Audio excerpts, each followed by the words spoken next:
हजरात, भारत में भीड़ तंत्र ऐसा है कि मुसलमानों को मारने के लिए, अल्पसंख्यकों को मारने के लिए कानून की, न्यायपालिका की जरूरत ही नहीं है। समझ रहे हैं आप बस भीड़ इकट्ठा कीजिए और मुसलमानों को कानून एक तरफ फेंक कर कत्ल कर दीजिए।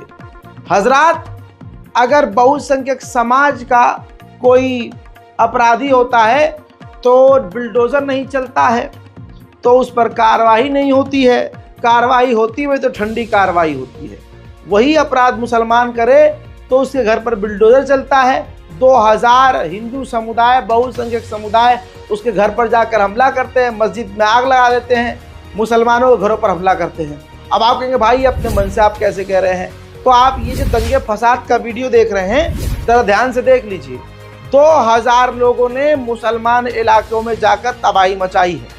तेलंगाना में आसिफाबाद के जैनूर गांव में 2000 से ज़्यादा लोगों की भीड़ ने मुसलमानों की दुकानों को लूटा, मकानों में आग लगाई, गाड़ियों और मस्जिद पर हमला किया।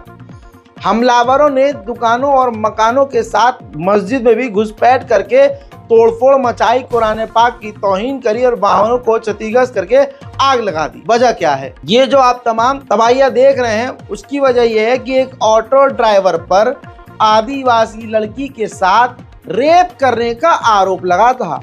आरोपी के विरुद्ध सख्त कार्रवाई करने को लेकर आदिवासियों ने बंद का ऐलान किया था और जैनूर गांव में घुस मुस्लिमों की प्रॉपर्टी तोड़फोड़ मचाते हुए हमला कर दिया। देखिए, आदिवासी लोग बेचारे ये कभी इस तरह के काम करते नहीं हैं।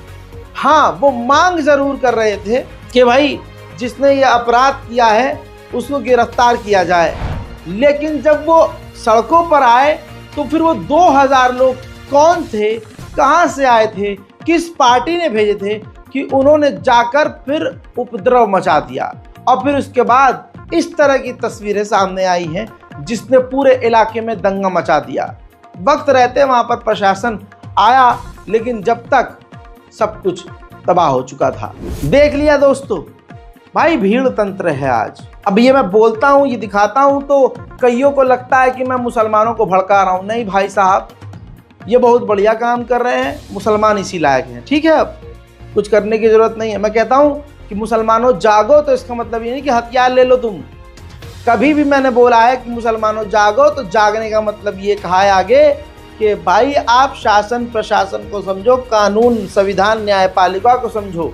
हमारे पढ़े लिखे मुसलमान आगे आएँ, FIR करवाएं, संविधान का इस्तेमाल करें, कानून को समझें, न्यायपालिका का रुख करें। सत्यमेव जयते। लेकिन लोगों को समझ में नहीं आता, लोगों को लगता हो पता नहीं मैं क्या भड़का रहा हूँ। और वो तो छोड़ो, गैरों को नहीं लगता, हमारे अपने मुसलमान लगता है यार रजा भाई तो भड़काते हैं। अरे गधो, भड़का नहीं रहा हूँ मैं, तुम्हें खुलकर समझा रहा हूँ। लेकिन समझ में क्यों आएगी? जब दिल में दुनिया की मोहब्बत है और दिल में तुम्हारे डर खौफ बैठा हुआ है सामने वाले का, तो भाई तुम्हें यही लगेगा कि अगला इंसान भड़का रहा है। आर्यन मिश्रा, वो हिंदू लड़का बेचारा जिसको सर में गोली मार दी गौ रक्षकों ने, और उसका बाप रो रहा है, आज माँ रो रही है, और गौ रक्षा के नाम पर एक हिंदू बच्चा मारा गया। हरियाणा का मामला, उनकी माँ का एक वीडियो सामने आया है, दिल को फाड़ रहा है उनका बयान। और देखिए, जब अपना मरा तब समझ में आया कि हिंदू मुसलमान करना गलत है। आर्यन मिश्रा की माँ कह रही हैं कि मुसलमान समझ के क्यों मार दिया? मुसलमान होना अपराध है क्या? मुसलमान हमारे भाई नहीं है? सुनिए, मुसलमान समझ के गोली में, मुसलमान का इंसान नहीं है। मुसलमान समझ के रोड चल रहा है, बेगुनाह मुसलमान फैमिली लेके चल रहा, कैसे चला? क्यों मुसलमान को मार दिया? जो कोई गुनाहगार होगा उसी को मारने का हक है, वो भी गोली मारने का हक नहीं है। पुलिस को बताओ क्यों मारेंगे मुसलमान को? मुसलमान हमारे भाई नहीं है क्या? कितने मुसलमान है पड़ोस में, वो हमारे रक्षा करते हैं, भाई हैं, बहन मानती हूँ मैं। सर बस यही है हमारी रिक्वेस्ट है, आप जितना हमें न्याय चाहिए। 1984 में इंदिरा को गोली लगी। ठीक इसी तरह से आर्यन मिश्रा जी के पिताजी जो हैं, उन्होंने कहा कि मेरी मुलाकात कातिलों से हुई। मैंने उनसे सवाल किया कि मेरे बच्चे को गोली क्यों मारी, तो कहा कि हाँ मुसलमान समझ के गोली मार दी। और फिर पत्रकार ने आगे पूछा कि फिर और क्या बातें बताई, तो आर्यन मिश्रा के पिता ने कहा कि मैं नहीं चाहता कि देश में दंगा फसाद हो। कातिलों ने बहुत खतरनाक और बहुत ज्यादा कुछ बोला है देश के बारे में, लेकिन मैं बोलना नहीं चाहता, मेरा बच्चा तो गया, मैं और नहीं चाहता कि कोई और बच्चा जाए। यानी आर्यन के पिता ने उस गौ रक्षा दल के आतंकवादियों से कुछ ऐसी बातें सुनी कि अगर वो कह देंगे तो देश में दंगा होगा, फसाद होगा, और गौ रक्षा दल के नाम पर ये जो आतंकी संगठन बने हुए हैं इनका असल मकसद खुल जाएगा। तो जब आप उनसे मुलाकात हुई तो आपने कहा कि मेरे बेटे को गोली क्यों मार दी है? तो उन्होंने कहा कि मैं मुसलमान समझ के गोली मार दिया। कहा है बात, लेकिन ये हिंदुस्तान में बहुत कुछ कहा है इसके बारे में, लेकिन मैं नहीं चाहता कि पूरे भारत में महायुद्ध हो जाए, क्योंकि मेरा बेटा गया और मेरे भाई बहन बेटे हैं हिंदुस्तान में, हम नहीं चाहते किसी से महायुद्ध हो जाए। उन्होंने और क्या कहा? नहीं, ये नहीं बता सकता जी, मेरा बेटा तो गया गया, और साहब भाइयों को मैं नहीं चाहता कि कल को कुछ और हो जाए, ये बात नहीं बताऊंगा जी, और ना बोलूंगा। जब अंकल उन्होंने कहा कि हमने मुसलमान होने के शक में उसको गोली नहीं मारी है, हम ये नहीं, तो फिर आपने नहीं हम ये कुछ नहीं कह सकते, बता सकते सर।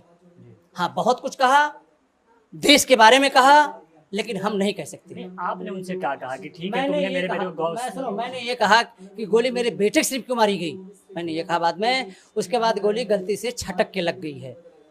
मैंने कहा गोली चलो एक लग गई छटक के, दूसरी गोली क्यों मारी और किसी क्यों नहीं मारी?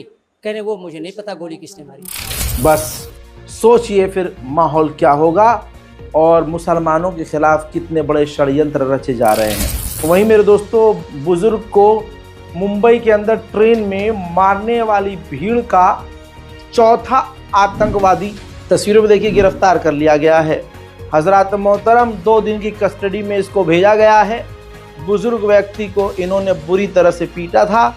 ये तमाम वो गुंडे मवाली हैं जो कि पुलिस की भर्ती की परीक्षा के लिए एग्जाम देने जा रहे थे। आरोपी सुरेश यादव जो चौथा आरोपी है, पुलिस ने इसको गिरफ्तार करके कोर्ट में पेश किया है।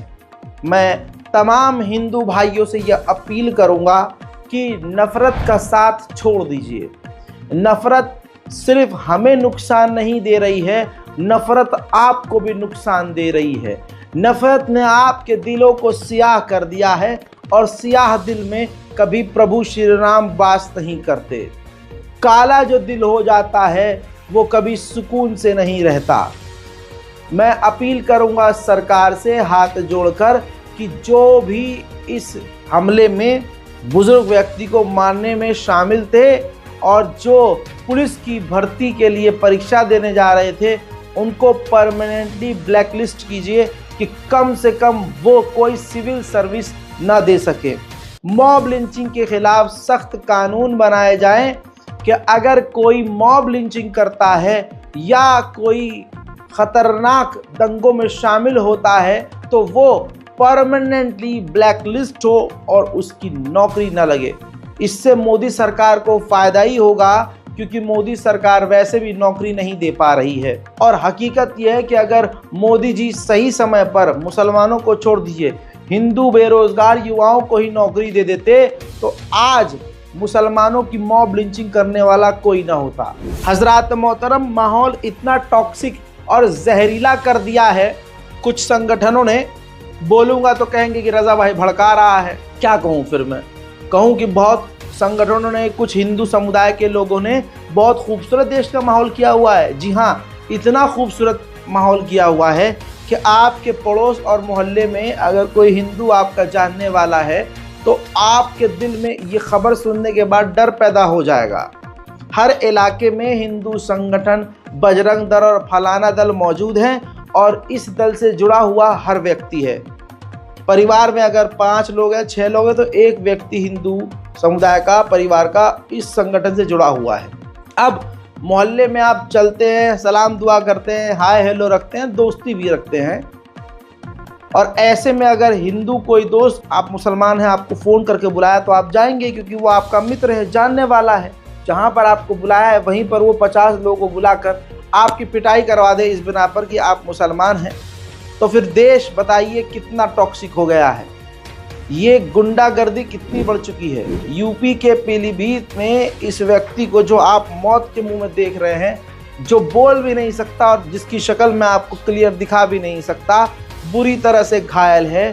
पीलीभीत में मुस्लिम युवक चंगेज खान पर हिंदू चरमपंथी संगठन बजरंग दल के 50 से 60 सदस्यों ने पूरी प्लानिंग के तहत हमला कर दिया और हालात बेकार कर दिए।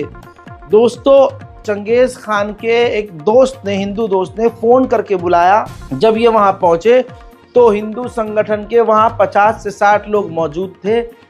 पहले चंगेज खान को बुरी तरह से पीट दिया और फिर पेट में चाकू मार दिया। उसके बाद उनके हाथों की उंगलियां तोड़ दी और सर और नाक तोड़ दी। अब आप चंगेज खान का बयान सुनिए। चंगेज हाँ, ये जो तुम्हारे साथ घटना हुई है कल, किस टाइम हुई थी? 9 बजे के क्या आसपास। सुबह 9 बजे, शाम? रात 9 बजे के आसपास। तो वहाँ तुम क्या कर रहे थे रात में 9 बजे? मैं अपने घर पे जा रहा था दुकान बंद करके, अच्छा। और अनमोल ने मुझे फोन करके बुलाया। कौन अनमोल? ये पंकज कॉलोनी में रहता है, अच्छा। जान पहचान है मेरी। उसका अच्छा। फोन आया कि भैया आपसे मिलना है। मैंने कहा ठीक है, मैं आ रहा हूँ। मैं वहाँ पहुँचा, मैं कोल्ड ड्रिंक पी रहा था बस, अच्छा। और पीछे से 50-60 लोग बजरंग दल के आए और वो चाकू, छुरी, रॉड, डंडा लेके मेरे ऊपर चलाने लगे। अच्छा, मेरे सर पे मारा। तुम्हें सर पे मारा? तुम्हें तो किसी चीज से होश ही नहीं रहा, क्या हुआ क्या नहीं। इसमें जो मेन बंदा था वो था संजय मिश्रा, धीरज, दीपक, राजू राठौर, अभिषेक और भी कई लोग थे जिसके नाम मुझे नहीं पता है। अनमोल, जतिन। तो तुम्हें कैसे पता यही लोग थे? जानता हूँ मैं अच्छी तरह से इन्हें। अच्छा, हाँ, तुम बता रहे थे गाड़ी में ले गए थे? फिर मुझे, हाँ, इन्हें मारा बहुत। कितनी देर तक मारा तुम्हें? कम से कम 20 मिनट तक इन्होंने मेरे ऊपर लाठी डंडे चलाए। फिर मुझे जबरदस्ती गाड़ी में उठा के डाल के और जंगल में लेके गए। अच्छा, कौन हाँ। कौन लेके गया था गाड़ी में? जतिन, यही लोग थे जो मैंने बताए हैं नाम। और फिर गाड़ी में असला भी था, इन्हें मेरे ऊपर असला भी रखा है। अच्छा। सब कुछ ये तो मार ही देते मुझे। जब वो प्रशासन पुलिस के इनके पास कॉल जाने लगे तब ये मुझे वापस लेके आए। अच्छा, तो क्या क्या किया गाड़ी में तुम्हारे साथ? मेरी फिंगर तोड़ी है। फिंगर कौन सी तोड़ी है तुम्हारी? अल्लाह अकबर। अब मैं कुछ बोलूँगा, मुसलमान हमारे जब बोलेंगे भाई यार आप भड़काते हो, और यहीं पर मैं बोलता हूं कि कानून का इस्तेमाल करना चाहिए। मुसलमानों को आगे आ जाना चाहिए, मुसलमानों को जागना चाहिए। मुसलमानों को जगाने की बात मैं हथियार उठाने के लिए, दंगा मचाने के लिए नहीं कह रहा हूं। जाहिल आदमी अपने जहालत वाले दिमाग से ही बातों को समझता है। ऐसी भीड़ मौजूद है आज जो सेकुलरिज्म के नाम पे चाहते हैं कि भाई ये बंदा बोले ही ना, ये पिटते रहें, ये बोले ही ना। वो यूट्यूबर, तथाकथित यूट्यूबर जो कि अवार्ड लेने के शौकीन हैं कि हम तो अवार्ड लेंगे जी, हमें तो, वो हमें ज्ञान दें और आपको ज्ञान देंगे कि भैया ऐसा है, ये बात मत बोला करो, ऐसे सख्त जुमले मत बोला करो। हमारी ही कौम के लोग आपको कहते हैं कि यार रजा गराफी तो बड़ा खतरनाक बोलता है और बड़ा खुल के बोलता है यार, इससे तो भाई साहब बड़ा डर लगता है। सच बोल रहे हैं हम अपनी कौम के लिए, अल्पसंख्यकों को बचाने के लिए, अपने देश में शांति लाने के लिए, और डर भी वही रहे हैं जिनको बचाने के लिए मैं बोल रहा हूं। तो इससे अच्छा तो फिर भाई वही हुआ, अपने घर का वीडियो बनाओ, ब्लॉग बनाओ कि हमारी खाला ने आज क्या पहना है, हमारी गर्लफ्रेंड आज क्या पहन के घूम रही हैं। आज दोस्तों देखिए मैंने पीले रंग की टट्टी हगी है, आइए आज मैं इसकी खुशबू सूंघ के बताता हूँ। यही सब लोगों को यूट्यूब पर पसंद आ रहा है। जिसका चैनल नहीं चल रहा है वो लड़कियों के साथ ठुमके लगा के वीडियो बना रहा है, फेक प्रैंक वीडियो बना रहा है। लोगों को बड़ा मजा आ रहा है, यार क्या गजब वीडियो बना है राजा, मजा आ गया भाई साहब, मजा आ गया। ये चल रहा है और हमारी कौम को ये लग रहा है कि रजाग्राफी तो भड़का रहा है। नहीं भाई, भड़का नहीं रहा, बहुत बढ़िया हो रहा है आपके साथ, ऐसे ही होना चाहिए। पीलीभीत के इस मामले में अभी तक किसी गिरफ्तारी का अपडेट नहीं है, ना कोई गिरफ्तार होगा, क्योंकि जब मुसलमानों को समझाने की कोशिश करो तो मुसलमानों को लगता है कि यार रजाग्राफी तो भड़का रहा है। आपकी स्क्रीन पर देखिए वीडियो वायरल होने के बाद पुलिस प्रशासन ने, बेचारे ने खुद अपडेट दिया है, पीलीभीत की पुलिस ने, कि प्रकरण में एक पक्ष से प्राप्त तहरीर के आधार पर दिनांक 3/9/24 को अंतर्गत द्वारा 74/351-3 BANS में अभियोग पंजीकृत कर लिया गया है। दूसरे पक्ष द्वारा दी गई तहरीर के आधार पर अभियोग पंजीकृत करने के निर्देश प्रभारी निरीक्षक। भाई अगर इतनी प्योर हिंदी आपको आती तो आप खुद पढ़ लेते। कहने का मतलब ये है कि पुलिस ने कहा है कि FIR दर्ज करने के निर्देश दिए गए हैं और कार्रवाई की जाएगी, लेकिन मुसलमान समुदाय खाली इतना ही चीज पढ़कर खुश हो जाते हैं, फिर इसके बाद भूल जाते हैं कि उनकी गिरफ्तारी हुई या नहीं हुई। इस वजह से ये जो दंगाई भीड़ है और मुसलमानों पर हमला करने वाली भीड़ है बेखौफ हो चुकी है। ये कोई भड़काने वाली बात तो नहीं है यार, है? तो कभी यार फिर यूं कहते हैं भाई तो भड़काते हैं बहुत। गजब बेइज्जती है।